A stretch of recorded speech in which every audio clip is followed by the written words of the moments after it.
ನಿಮಗೆ ಯಾರಾದರೂ ಕಿಮ್ಮತ್ತು ಕೊಡಲಿಲ್ಲ ಅಂದ್ರೆ ದಯವಿಟ್ಟು ಬೇಜಾರು ಮಾಡ್ಕೊಳಕ್ಕೆ ಹೋಗಬೇಡ್ರಿ.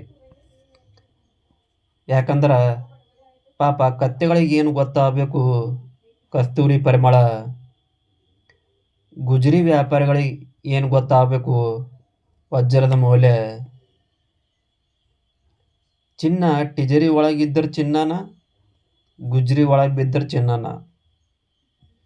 ಅದರ ಮೌಲ್ಯ ಯಾವತ್ತೂ ಕಡಿಮೆ ಆಗುವುದಿಲ್ಲ. ನಮ್ಮ ಮೌಲ್ಯ ನಮಗೆ ಗೊತ್ತಿದ್ದರೆ ಸಾಕು. ನಮಗೆ ಇನ್ನೊಬ್ಬರ ಕಿಮ್ಮತ್ತು ಕಟ್ಟೋದು ಬೇಡ, ನಮಗೆ ಯಾರು ಅಳೆಯೋದು ಬೇಡ, ತೂಗುವುದು ಬೇಡ. ನಮ್ಮ ಆತ್ಮಸಾಕ್ಷಿಯೇ ನಮಗೆ ತಕ್ಕಡಿ ಆದ್ರೆ ಸಾಕು.